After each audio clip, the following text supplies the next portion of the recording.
Hello आदब सत श्री अकाल राम राम। एक बार फिर आप तमाम लोगों का स्वागत है सफारी में क्राइम स्टोरी के यूट्यूब चैनल में एक और नई कहानी के साथ। उम्मीद है पूरा परिवार अच्छा होगा, अपना और अपनों का ख्याल रख रहा होगा। अपनी आज की कहानी कुछ ऐसी है कि शायद आप इस कहानी के बारे में सोचें, इस कहानी के कैरेक्टरों के बारे में सोचें। उम्मीद है कहानी आपको पसंद आएगी। आज की कहानी शुरू करने से पहले अगर आपने अभी तक मेरे इस यूट्यूब चैनल को सब्सक्राइब नहीं किया है तो प्लीज़ मेरे इस यूट्यूब चैनल को जरूर सब्सक्राइब कर लें, ताकि मैं इसी तरह की सच्ची कहानी आपके लिए लाता रहूं। तो चलिए अपनी आज की कहानी पर चलते हैं, आज की एक और सच्ची कहानी पर। ये कहानी एक पति पत्नी की है, उन दोनों के बीच खेले गए खेल की है। लेकिन इस खेल के पीछे कैसे एक खूनी साजिश थी, इससे पति पत्नी दोनों में से एक अनजान था। राजस्थान के जोधपुर में इन पति पत्नियों के बीच एक खेल खेला जा रहा है। हालांकि बहुत खूबसूरत जगह है राजस्थान का जोधपुर। कत्ल से पहले पत्नी पति से कहती है कि एक खेल खेलते हैं। पति कहता है कि ठीक है। कत्ल से पहले पत्नी पति से कहती है कि अब मैं तुम्हारे हाथ बांधूंगी। पति कहता है कि बांध दो। कत्ल से पहले पत्नी अब अपने पति का गला दबाती है, उससे कहती है कि अब मैं तुम्हारा गला दबाऊंगी। उसका पति मुस्कुराते हुए बोलता है कि दबा दो। पति के हाथ बंधे हैं और अब उसकी पत्नी अपने पति का गला दबा रही है। पति अभी तक इस सब चीज़ों को प्यार और मजाक समझ रहा है। फिर इसके बाद पत्नी कहती है कि मैं तुम्हें मार दूंगी। कि मैं तुम्हें मार दूं? पति प्यार में कहता है कि हाँ मार दो। अब पत्नी अपने उस पति के ऊपर बैठकर अपने पति का गला जोर से दबाना शुरू कर देती है। पति को हल्का दर्द भी हो रहा है, पर अब वो मुस्कुरा रहा है फिर भी। और धीरे धीरे पत्नी की जो पकड़ है और जो गला दबाने का दबाव था, जो ताकत थी, वो बढ़ जाती है। और अब उसने अपनी पूरी ताकत से अपने पति का गला दबाना शुरू कर दिया। उसका पति हंस रहा है, वो अभी भी सब मजाक और प्यार समझ रहा है। उसका पति मुस्कुराते हुए ही बेहोश हो जाता है। फिर उसकी पत्नी रुक जाती है और अब बेहोश हुए अपने पति का गला ठीक से दोबारा दबाती है और काफी देर तक गला दबाए रखती है। इसी गला दबाने की वजह से उसके पति की मौत हो जाती है और वो अपने पति की लाश को उठाती है। पास में रखी एक कुर्सी, उस पर उसकी लाश को बिठाती है, अपने पति को बिठाती है। और उसकी जो दिल की धड़कन थी उसके पति की, उसको कान लगाकर सुनती है कि कहीं जिंदा तो नहीं है अभी भी ये। क्योंकि पत्नी को अभी भी यकीन नहीं था कि वो मरे हैं या नहीं। वो वहीं पास में से एक शेविंग ब्लेड उठाती है और अपने पति के हाथ की नस काट देती है उस ब्लेड से। और कट बहुत ज़्यादा लगा था। नस कटते ही खून की धारा बहने लगती है और उसकी पत्नी ने नस काटने के बाद अपने पति का हाथ, जो कुर्सी थी उससे नीचे लटका कर रखा, ताकि जो खून है वो तेजी से बाहर की तरफ निकले, तेजी से बॉडी को खाली करे, खून बॉडी से बाहर निकले, खून तेजी से रिसे शरीर से। के पति के हाथ से खून तेजी से बह रहा है और उसकी पत्नी वहीं कुर्सी के पास अपने पति की लाश के पास एक साइड पर बैठी रहती है और ये सब देखती रहती है। अगले 2 घंटे तक वो वहीं अपने पति के नज़दीक बैठी रहती है, जिसमें से लगातार खून बह रहा था। और जब 2 घंटे बाद वो उठती है तो वो उठने के बाद अपने पति के करीब जाती है, फिर से उसके दिल की धड़कन सुनती है और पक्का हो जाता है कि अब वो मर चुके हैं। जमीन पर पड़ा खून जो पड़ा था अब वो भी सूखने लगा था और उसकी पत्नी ने अपने पति को बेहोश होने के बाद कुर्सी पर बिठा दिया था, जैसे कि मैंने बताया। और खून इतना बह चुका था कि हाथ से भी खून निकलना जो शुरू था वो भी अब सिलसिला खत्म हो चुका था। अब खून भी नहीं निकल रहा था बॉडी से। अब 2 घंटे हो चुके थे। इसके बाद वो उठती है, अपने पति के हाथ खोलती है और दरवाज़ा खोलकर चिल्लाते हुए, रोते हुए बाहर निकलती है और चिल्लाते हुए ये कहती है कि मेरे पति ने खुदकुशी कर ली, मेरे पति ने खुदकुशी कर ली। सास ससुर बाहर सो रहे थे। वो अपनी बहू की आवाज़ सुनते हैं और बदहवास अपने कमरे से भागते हैं, अपने बेटे को देखते हैं। उनका बेटा वहीं कुर्सी पर बैठा था, हाथ की नस कटी हुई थी, पास में ब्लेड भी पड़ा था, खून भी जमीन पर ज़्यादा था जो कि सूख चुका था। उस वक्त शक की कोई गुंजाइश नहीं थी, शक वाली कोई बात नहीं थी। घर में रोना धोना शुरू हो गया।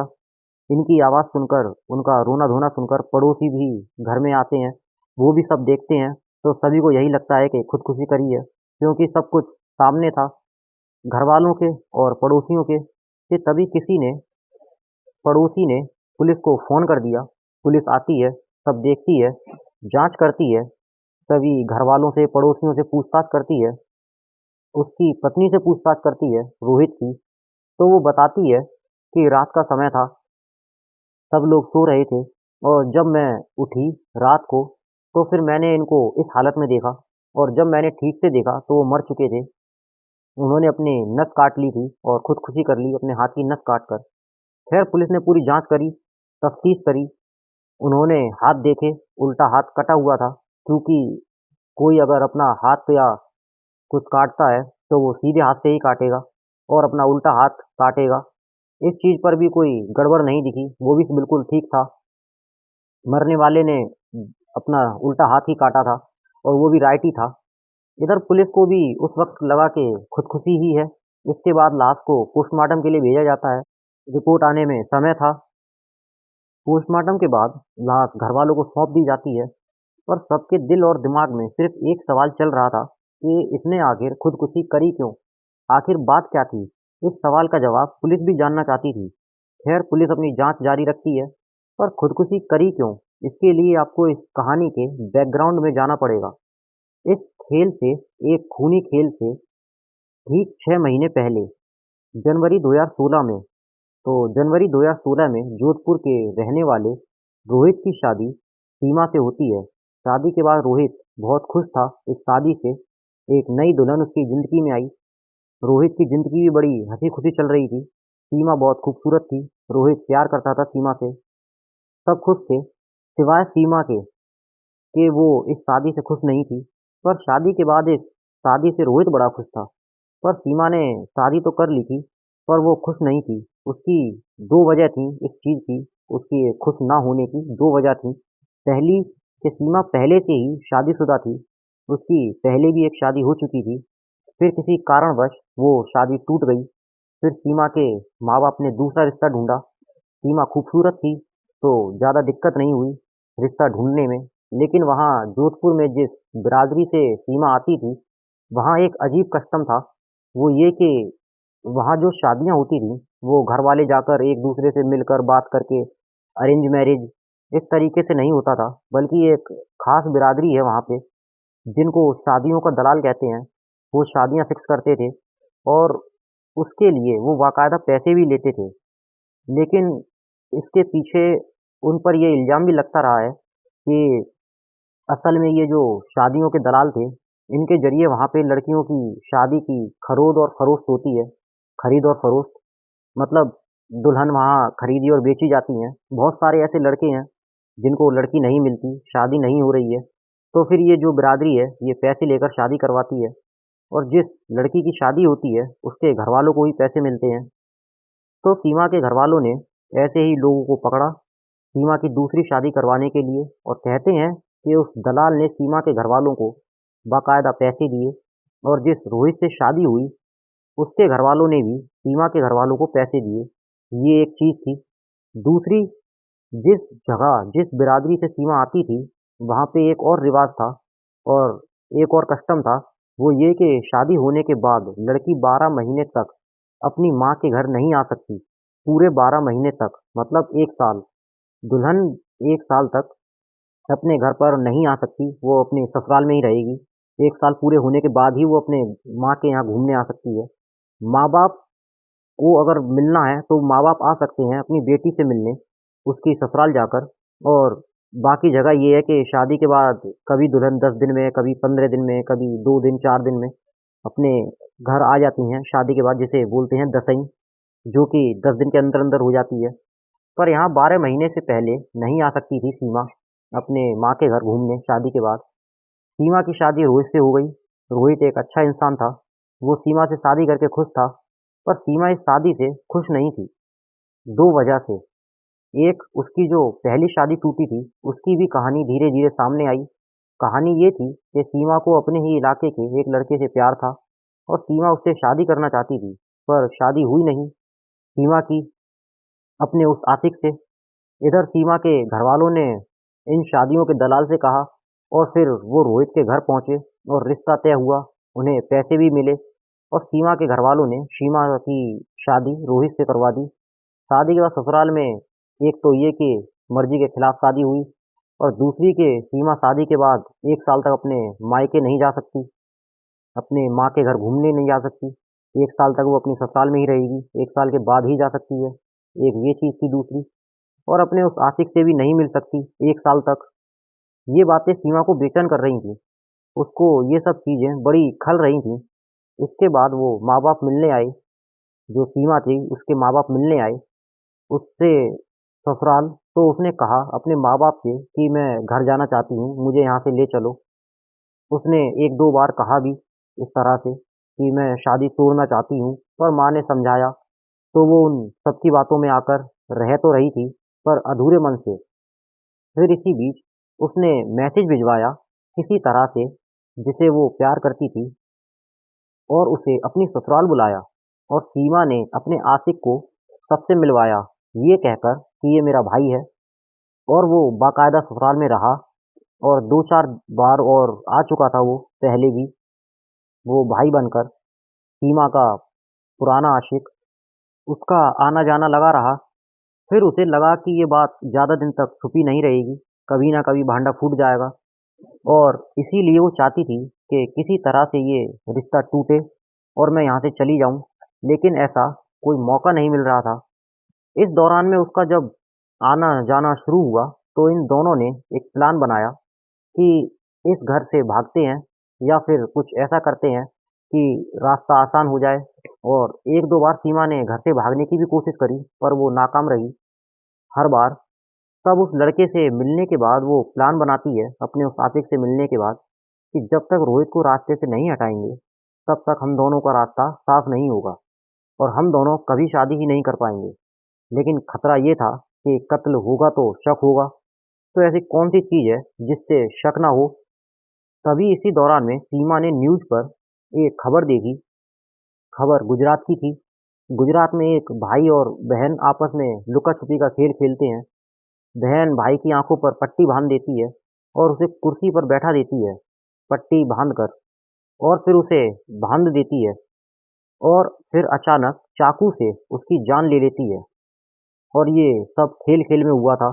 सीमा भी उस वक़्त न्यूज़ पर इस खबर को देख रही थी, और इसी खबर से उसे ये आइडिया आया, और अगर इसी तरीके से रोहित का कत्ल करते हैं, तो पहली बात कि उस पर काबू पाना आसान होगा, क्योंकि उस वक़्त उसके हाथ-पैर बंधे होंगे, और लगेगा कि शायद ये सब खेल-खेल में हुआ है, कोई हम खेल खेल रहे हैं, ये भी लगेगा।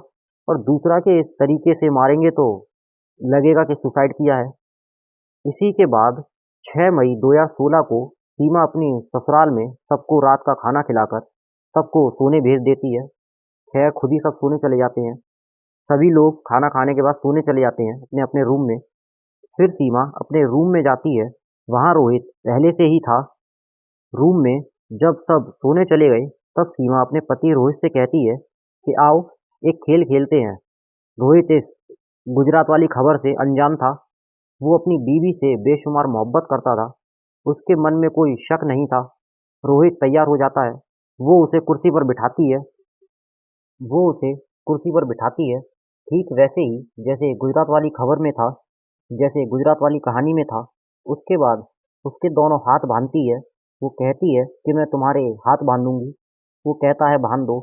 फिर वो कहती है कि मैं तुम्हारा गला दबाऊँगी। वो कहता है दबा दो। फिर वो कहती है मैं तुम्हें मार डालूँगी। वो कहता है मार डालो। और हँस रहा है, मुस्कुरा रहा है, क्योंकि मालूम है कि उसकी बीवी उससे मज़ाक कर रही है। लेकिन फिर वो सचमुच में पूरी ताकत से उसका गला दबाती है, और उस चक्कर में रोहित थोड़ी देर के लिए बेहोश हो जाता है।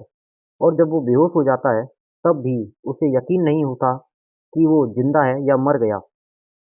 तो वो एक ब्लेड उठाती है और उल्टे हाथ की नस काट देती है, और इतनी गहराई तक काटती है कि उसकी हड्डियां तक दिखने लगती हैं हाथ की। जब बाद में पुलिस ने देखा था तब। तो उसके बाद वहाँ वो बैठी रहती है, इंतजार करती रहती है कि इसके जिस्म से खून की एक-एक बूंद बाहर निकल जाए, ताकि इसकी जो साँसें हैं वो पूरी तरह से थम जाएँ। पूरे 2 घंटे इंतजार करती है एक पत्नी अपने पति को कुर्सी पर बैठाकर मारने के बाद। जब उसे पूरी तरह से तसल्ली हो जाती है कि अब उसका पति नहीं रहा, वो मर चुका है, इसके बाद फिर वो रोते हुए अपने कमरे से बाहर निकलती है, और अब अपने सास-ससुर को बताती है। बात सारी जगह फैलती है आस-पड़ोस में, और इस तरीके से ये केस सामने आता है। अब पुलिस सारी चीज़ें सब कुछ देख लिया। अब सवाल ये कि खुदकुशी है या कत्ल। पुलिस के लिए बड़ा मुश्किल। इधर सीमा का रो रो कर बुरा हाल, क्योंकि 6 महीने पहले शादी हुई और 6 महीने बाद वो विधवा हो गई। अब पुलिस अपनी चुपचाप से जांच कर रही है। घर से ऐसा कोई सबूत नहीं मिलता। अब रीज़न ये था कि खुदकुशी के पीछे कोई ना कोई वजह हो। तो पता चला कि 6 महीने से शादी से रोहित बहुत खुश था। शादी को 6 महीने ही हुए थे, क्योंकि शादी के बाद उसका अपना बिजनेस ठीक ठाक चल रहा था। माँ बाप के साथ रिश्ते अच्छे थे। दोस्त कम थे रोहित के, पर जो भी थे सब अच्छे दोस्त थे। कहीं कोई बिजनेस में घाटा नहीं, कहीं कोई नुकसान नहीं, कोई ऐसी वजह नहीं थी जिसकी वजह से वो खुदकुशी करे। फिर पुलिस ने इसे खुदकुशी की जगह इसे एक कत्ल के तौर पर देखना शुरू किया, और जब कत्ल के नज़रिए से देखा तो पुलिस ने सभी चीज़ें याद करी कि रात को सबने साथ खाना खाया। खाना खाने के बाद सब अपने अपने रूम में सोने चले गए, और जिस रूम में रोहित था उसी कमरे में उसकी पत्नी सीमा भी थी। कमरा अंदर से बंद था। फिर बाद में सब कुछ हो जाने के बाद सीमा चिल्लाती हुई बाहर आई कमरे से, और सबको बताया कि उन्होंने खुदकुशी कर ली, उन्होंने खुदकुशी कर ली। क्योंकि उस वक्त कमरे में बस 2 लोग थे, पति पत्नी ओनली। फिर पुलिस ने फॉरेंसिक टीम को भेजा। उन्होंने जांच शुरू की।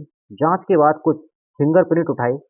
उन फिंगरप्रिंट के जरिए बहुत सारी चीज़ें सामने आईं। पुलिस को शक हो गया सीमा पर कि ये सुसाइड नहीं है, कत्ल है, जिसको सुसाइड का ढंग ये पूरा रूप रंग दिया गया है, देने की कोशिश करी गई है। इसके बाद पुलिस पहली बार सीमा से सख्ती से पूछताछ करती है। हालांकि सीमा कोई प्रोफेशनल क्रिमिनल या प्रोफेशनल किलर नहीं थी। जब सीमा पर पुलिस की शक्ति होती है और दबाव डालकर पूछती है जब पुलिस, तो सीमा जल्दी टूट जाती है और वो सारी कहानी उगल देती है।